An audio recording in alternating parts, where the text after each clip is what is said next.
സംസ്ഥാനം നിയമസഭാ തിരഞ്ഞെടുപ്പ് ചൂടിലേക്ക് ഏപ്രിൽ പകുതിയോടെ ഒറ്റഘട്ടമായി വോട്ടെടുപ്പുണ്ടായേക്കും. സ്ഥിതിഗതികൾ വിലയിരുത്താൻ കേന്ദ്ര തിരഞ്ഞെടുപ്പ് കമ്മീഷൻ അടുത്ത മാസം എത്തും. കേരളത്തോടൊപ്പം തമിഴ്നാടും ബംഗാളും അസമും പുതുച്ചേരിയും ജനവിധി തേടും. സ്ഥാനാർത്ഥി ചർച്ചകൾ സജീവമാക്കി മുന്നണികൾ. 2 ടേം വ്യവസ്ഥ CPM-ഉം CPI-യും കർശനമാക്കില്ല.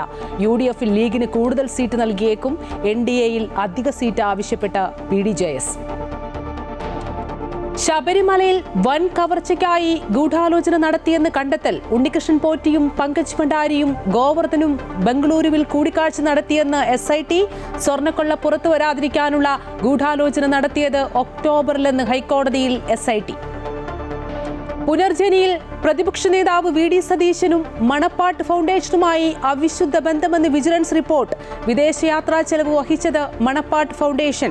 വിദേശ പണം കൈകാര്യം ചെയ്തത് പ്രത്യേക അക്കൗണ്ടിൽ. പണം സ്വരൂപിച്ച ട്രസ്റ്റും ഫൗണ്ടേഷനും തമ്മിൽ ധാരണാപത്രം ഒപ്പുവെക്കാത്തത് സംശയകരമെന്നും റിപ്പോർട്ട്. മുൻ മന്ത്രി VK ഇബ്രാഹിം കുഞ്ഞ് അന്തരിച്ചു. 73 വയസ്സായിരുന്നു. അന്ത്യം കൊച്ചിയിലെ സ്വകാര്യ ആശുപത്രിയിൽ. കളമശ്ശേരിയിൽ പൊതുദർശനം. ഖബറടക്കം നാളെ 10 മണിക്ക് ആലുവയിലെ ആലങ്ങാട് ജുമാ മസ്ജിദിൽ. വിടവാങ്ങിയത് MSF-ലൂടെ രാഷ്ട്രീയത്തിലെത്തിയ മുസ്ലിം ലീഗിന്റെ സമുന്നതനായ നേതാവ്. ടിക്കറ്റ് വരുമാനത്തിൽ പുതിയ ചരിത്രം കുറിച്ച് KSRTC. ഈ മാസം 5-ാം തീയതിയിലെ കണക്കുകൾ പ്രകാരം നേടിയത് 13 കോടി 1 ലക്ഷം രൂപ. ജീവനക്കാരെയും മാനേജ്മെന്റിനെയും അഭിനന്ദിച്ച് ഗതാഗത മന്ത്രി KB ഗണേഷ് കുമാർ. മലമ്പുഴയിൽ വിദ്യാർത്ഥിയെ മദ്യം നൽകി പീഡിപ്പിച്ചതിൽ അധ്യാപകനെ സസ്പെൻഡ് ചെയ്തു. വിദ്യാഭ്യാസ വകുപ്പിന്റെ നടപടി AEOയുടെ റിപ്പോർട്ടിന്റെ അടിസ്ഥാനത്തിൽ. സംഭവം മറച്ചുവെച്ച സ്കൂൾ മാനേജരെ അയോഗ്യനാക്കണമെന്ന് ശുപാർശ. പ്രധാന അധ്യാപികയ്ക്കും ക്ലാസ് ടീച്ചറിനും നോട്ടീസ്. 3 ദിവസത്തിനകം വിശദീകരണം നൽകാൻ നിർദ്ദേശം. തമിഴ്നാട്ടിലെ തിരുപ്രങ്കുണ്ട്രം മലയിലെ കൽസ്തംഭത്തിൽ കാർത്തിക ദീപം തെളിയിക്കുന്നതിന് മദ്രാസ് ഹൈക്കോടതിയുടെ മധുര ബെഞ്ചിന്റെ അനുമതി. ദീപം കത്തിച്ചാൽ ക്രമസമാധാന പ്രശ്നങ്ങൾ ഉണ്ടാകുമെന്ന DMK സർക്കാരിന്റെ വാദങ്ങൾ കോടതി തള്ളി.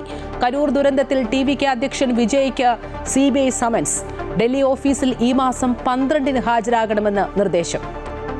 വിജയ് ഹസാരെ ട്രോഫി ഏകദിനത്തിൽ പുതുച്ചേരിക്കെതിരെ കേരളത്തിന് 8 വിക്കറ്റ് ജയം. കേരളത്തിന്റെ വിഷ്ണു വിനോദിന് 84 പന്തിൽ നിന്ന് 162 റൺസ്. ISL 12-ാം സീസൺ അടുത്ത മാസം 14-ന്. നടത്തിപ്പിന് 14 കോടി നൽകുമെന്ന് കേന്ദ്ര കായിക മന്ത്രി.